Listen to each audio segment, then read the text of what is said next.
নারীদের নিয়ে আপনারা আর কত দুষ্টুমি করবেন? সঙ্গে কাঁধে কাঁধ মিলিয়ে জীবনের তোয়াক্কা না করে, সংগ্রামের তোয়াক্কা না করে মাঠে থাকলো, তারা আজকে উধাও হয়ে গেল।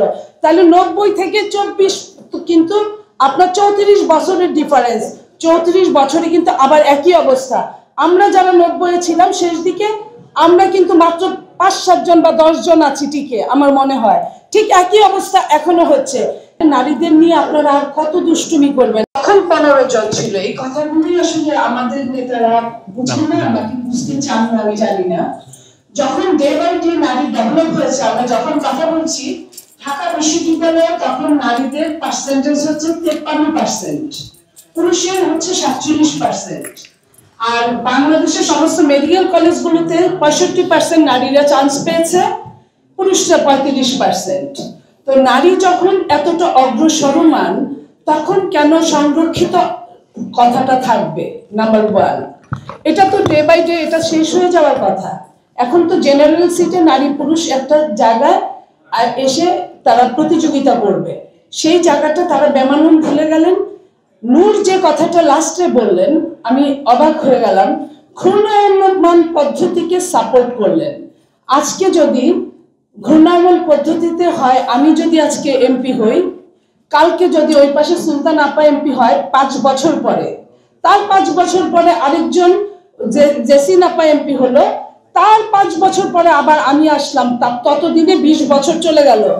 নুরুকে কখনো, নুরুর জায়গায় যদি এই প্রশ্নটা আমি করি, নুরু যে বিশ্ববিদ্যালয় পড়েছে, আমি সেই বিশ্ববিদ্যালয়ে পড়েছি। নুরু যে রাজনীতি করে, আমিও রাজনীতি করি। আমি কিন্তু কোটার ভিত্তিতে ভর্তি হই নাই। সো তাইলে নুরু কেন 20 বছর পরে ইলেকশনে আবার করবে না? আমি কেন একা করব? আমার সমস্ত শিক্ষা দীক্ষা কার্যক্রম একটা মাঠে যখন নুরু যেভাবে হাঁটে, আমিও সেইভাবেই যায় কথা বলি। তাহলে আমার সমস্যাটা কোথায়? 2025 সালে এসে যখন একটা রাজনৈতিক নেতারা কি এই কথাটা বলতে পারে না? এখানে মঞ্জু ভাইয়া চলে গেছে। এই যে নারীদের নেগলেন্সির আরেকটা জায়গা, যার যার মতো বক্তব্য দিচ্ছেন, তারা চলে গেছেন। আমরা কি বলি সেটা শোনার তারা মিনিমাম প্রয়োজন বোধ করে না। এই জায়গায় আমি বলতে চাই, এখানে সেলিমা পাচ্ছেন, আমার প্রশ্ন এইটাই, 2025 সালে সংরক্ষিত আসন কেন থাকবে? নাম্বার 1। নাম্বার 2, নারীরা যে প্রান্তিক লেভেলের নারীরা বক্তব্য রাখলেন, এবং আমরা জানি 3টা আসনে নারী ইলেকশন করে, সিলেকশন নয়, ইলেকশন করে, তার নাম হয় সংরক্ষিত। আর পুরুষ একটা আসনে ইলেকশন করে, তার নাম হলো সাধারণ আসন।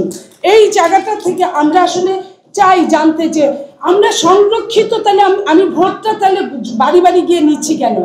আমি কেন ওই 3জন, যদি 3জন আপনার সাধারণ আসনের আমাদের একজন সাপোর্ট করে দেয়, আমাদের তাহলে আর কোনো বাড়ি বাড়ি যেতে হবে না, কিছুই যেতে হবে না। তাহলে আমাদের নামের সঙ্গে সংরক্ষিত থাকবে, আমাদের কোনো নিয়মের মধ্যে পড়ি না। একটা পুরুষ যদি কমিশনার যদি একটা কম্বল দেয়, ওই নারীটা একটা বাড়িতে দিতে পারে। যদি বিধবা কার্ড দেয়, বয়স্ক ভাতার কার্ড দেয়, তাহলে সে দিতে পারে। তার জন্য কোনো আইন নাই, কানুন নাই, কিচ্ছু নাই। এই জায়গাগুলো 2025 সালে আমাদের পুরুষ ভাইরা কিভাবে চোখ বন্ধ করে সহ্য করে, আবার ওনারা বলেন যে নারী কমিশন এই হয়েছে ওই হয়েছে। এটা বলতে হবে কেন? আপনাদের বিবেকে কি ওই নাড়াটা দেয় না? আপনারা শুধু জেলে যাবেন যখন, আপনাদের বউরা তখন আপনার প্রেস কনফারেন্স করবে, আপনাদের বউদের শিখিয়ে দিবেন অসত্য কথা, সেটা প্রেস কনফারেন্স করবে। আপনারা হাঁসের মাংস খাবেন না, ওয়েস্টিনে খাবেন, সেটার কনফারেন্স করবে। এটা তো হতে পারে না। 2025 সালে আমি মনে করি যে এইটাই আমার কথা ছিল। 24-এ নারীরা যখন বলেছিল সামনে পুলিশ পেছনে স্বাধীনতা, সেটা ধরেই কিন্তু পুরুষরা ওই কবিতার মতো যে আয় আয় চাঁদ মামা, তারপরে কিন্তু বিজ্ঞান আবিষ্কার করেছিল চাঁদ। তো এই সামনে পুলিশ পিছনে স্বাধীনতা, সেটা দেখে কিন্তু পুরুষরা স্বাধীনতা অর্জন করেছিল শেখ হাসিনাকে বিদায় দিয়ে। সেই জায়গায় যদি আপনি বলেন আজকের নারীরা 90 নারীদের মতো ব্যাক টু দ্য প্যাভিলিয়ন, এটা কি হইল? এই সময়টা একটা পুরুষও তো বললেন না যে এই এনসিপি তোমরা কয়জন নারীর পার্সেন্টেজ দিয়েছো, এই বৈষম্য বিরোধী তোমাদের নারীরা কোথায় গেল?